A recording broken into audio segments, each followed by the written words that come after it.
Welcome back to the channel, everyone. Glad you could join me. Good to see you. So I took a trip down to the Myrtle Beach area by way of Richmond, Virginia. I stopped in Richmond to visit a friend. We had lunch for a few hours, and it was nice catching up. That night then I stayed at the Keystone Truck and Tractor Museum, which is a Harvest Host location. The museum has quite the extensive display of restored trucks, tractors, and some other antique vehicles. It's a great place if you're into those historical type vehicles. Plan on spending a few hours there.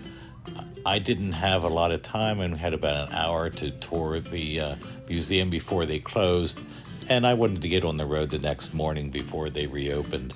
But I did manage to go through, snap some pictures of some interesting vehicles that they had there. So enjoy this short slideshow of the vehicles.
So after traveling south from Richmond, I stopped in Washington, North Carolina. And you can see in this picture, it's a nice thing about having a small motorhome. I was just able to parallel park in one parking space along the street, which is great. So here in Washington, they had a great walkway along the river. Very beautiful, very scenic.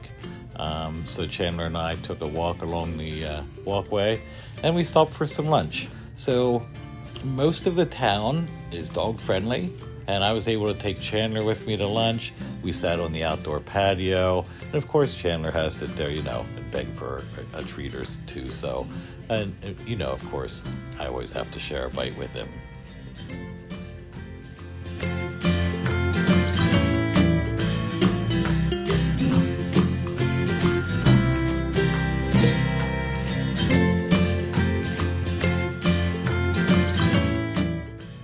So the next night I spent at the Myrtle Beach recreation area.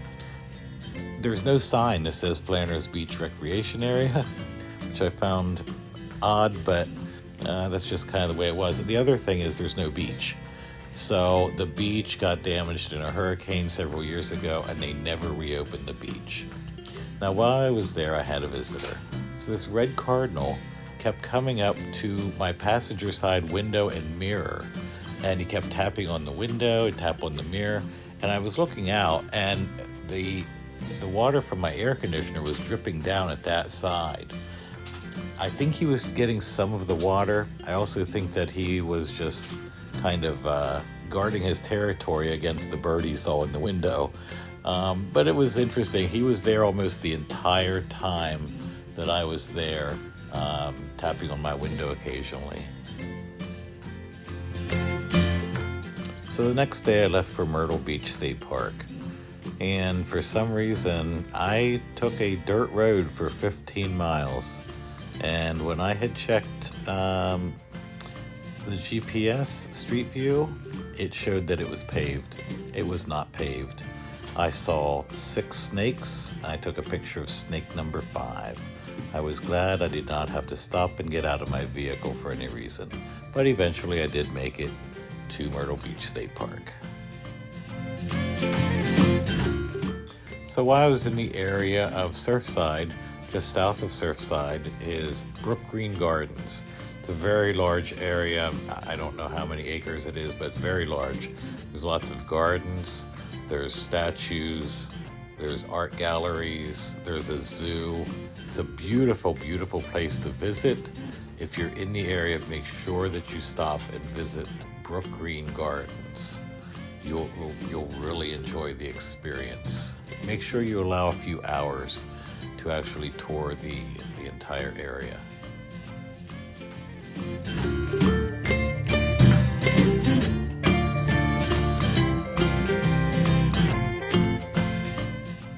So across the street from Brook Green Gardens is Huntington Beach State Park. And this is another nice state park. I stopped and saw different wildlife, these birds, and so forth. And I'll let you listen to this recording.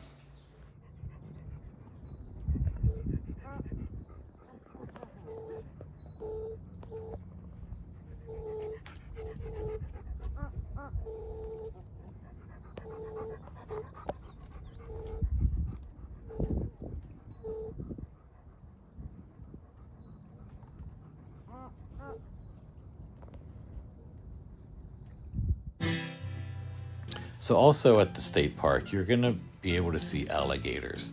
Now, I don't have any pictures of the alligators because I was driving and I couldn't stop because of the traffic behind me to take pictures of the alligators. But you can see their eyes sticking up out of the water. You can see them a little bit. I was told that if you're there at the right time of day, you'll actually see them cross the road. So next time I go down, I want to explore this area a little bit more and hopefully get to see some alligators. Of course, I'll stay in my vehicle.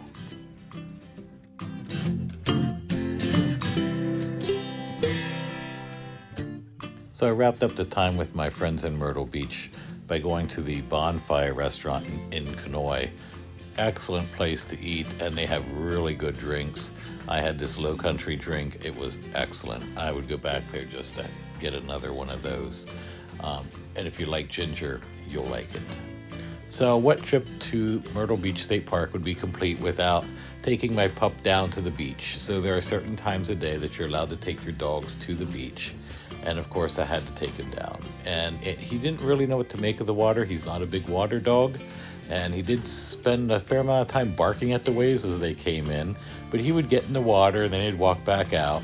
And I think he did enjoy himself, although I don't have a picture of it. He rolled in the sand. He loved to roll in the sand. So, I can wash him off. It's just part of having a dog. So here's a final shot of Myrtle Beach area from the boardwalk at the state park. And you can see each direction there. And on my way home, I caught a picture of this sign. The town at the very bottom of the sign has an interesting name. I wasn't there. Maybe I should stop sometime just to see what the area is like. Well, hey, thanks for watching the slideshow of this trip. I appreciate you visiting the channel. Safe travels, and we'll see you on down the road.